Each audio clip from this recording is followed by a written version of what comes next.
날마다 말씀 6월 27일 토요일 시편 79편 말씀 잠깐 나누고자 합니다.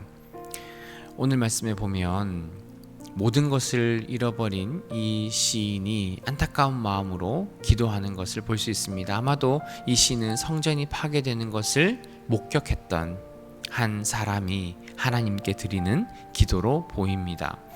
지금 이 시인은 성전 파괴를 안타까워하고 있습니다. 사실 이스라엘 백성들에게 성전은 무엇보다 가장 소중한 공간입니다. 하나님이 임재하시고 그 성전을 통해서 우리가 하나님의 백성이라 말하며 살아갈 수 있는 아주 중요한 공간이기 때문에 이 성전이 파괴되었다는 것은 그냥 단순히 건물이 무너진 것이 아니라 그들의 삶에, 그들의 영혼에 큰 절망과 상처가 생겼다는 것을 의미하고 있습니다. 그런데 이 시인은 내가 받은 그 상처, 내가 받은 그 절망을 이야기하는 것이 아니라 오히려 하나님이 상처받지 않으셨을까, 하나님의 이름이 이렇게 더럽혀져야 하는가 하는 것에 대한 안타까움이 있는 겁니다. 성전은 하나님의 임재를 상징하는 곳이라 말씀드렸습니다. 그러면 그 성전이 무너지면 그 백성에게도 타격이 있지만 사실은 누구의 이름이 더럽혀지는 겁니까? 하나님의 이름이 더럽혀지는 거죠. 사람들이 하나님을 욕하고 조롱할 겁니다. 너희의 하나님은 어디 있냐? 너희의 하나님은 멸망당했다. 그렇게 모욕을 받을 겁니다. 사람들뿐만 아니라 하나님의 이름도 모욕을 받게 되는 겁니다. 그래서 이 시인은 오늘 이 성전의 파괴를 내가 당한 수치가 아니라 마치 하나님이 당한 그 수치인 것처럼 괴로워하고 힘들어하는 그런 모습을 보입니다. 그래서 이 시인은 하나님의 영광을 위해 내가 죄를 회개하고 하나님께 나아가겠다 이야기를 합니다. 여러분, 하나님의 이름이 더럽게 되었으니 그 하나님의 백성조차 이제는 비방거리가 되고 조롱거리가 되는 것은 당연합니다. 그러나 경건한 하나님의 백성들은 그 회복을 위한 회개와 사죄를 합니다. 사실 그 성전이 파괴되도록 하나님께서 내버려 두셨다는 것은 너희 백성들의 죄가 얼마나 큰지를 하나님께서 알게 하기 위함입니다.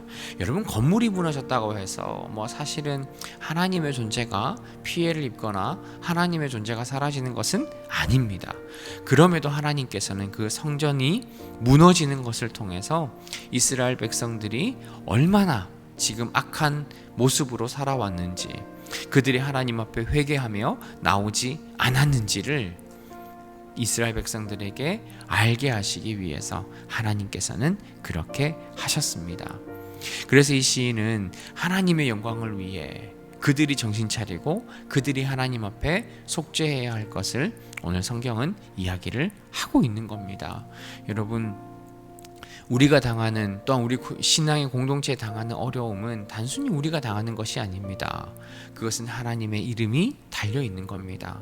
그런 어려움의 순간이 오게 된 것은 하나님이 잘못한 것이 아니라 우리의 잘못인 거죠. 우리의 실수였고 우리의 죄악으로 인해서 우리의 공동체가 어려움을 당하게 된 겁니다. 오늘 시인은 복수해달라고 간구합니다. 하나님의 진노를 그들에게 쏟아 부어 달라고 간구합니다. 그러나 그의 기도는 나를 괴롭힌 그 원수들에 대한 복수가 아니라 하나님께서 이 땅 가운데 살아계신 그 하나님의 능력을 보여주는 것이어야 하고, 또한 우리는 하나님의 백성으로서 하나님의 보호와 인도 아래 살아가는 것을 하나님께 보여달라고 고백하고 있는 거죠. 우리가 하나님 백성이기 때문에 하나님께서 우리의 모든 문제와 어려움을 해결해 주시는 것은 맞습니다. 그리고 그 일들을 통해서 우리가 하나님의 백성이라는 것을 알게 되는 것도 맞습니다. 그러나 그러하기 위해서 우리에게 필요한 것은 하나님 앞에 드리는 회개의 기도입니다. 여러분, 오늘 하루 우리가 영적인 어려움을 겪을 때 여러분, 우리가 무엇을 해야 할지를 저와 여러분들이 잘 생각해 보셨으면 좋겠습니다. 단순히 이 어려움이 지나고 하나님께서 이 모든 어려움으로부터 나를 건져주기를 바라는 것, 그것도 우리에게 필요한 기도이지만 먼저는 우리의 죄악된 모습, 타락한 모습, 하나님 앞에 회개하지 못하는 그런 우리의 모습을 바라보시면서 하나님, 나를 이런 죄로부터 구원해 달라고, 나를 건져 달라고, 나를 깨끗하게 해달라고 기도할 수 있는 저와 여러분들이 되셨으면 좋겠습니다. 여러분, 오늘 하루 우리에게 다가오는 그 영적인 어려움에서 온전히 주님만 바라보며 나를 건져 달라고, 내가 주님 앞에 회개한다고 우리가 엎드리며 기도하시는 저와 여러분들이 되셨으면 좋겠습니다. 여러분, 오늘도 주님과 함께 또한 주님의 은혜 아래 살아가시는 우리 모두가 되기를 주님의 이름으로 축복합니다.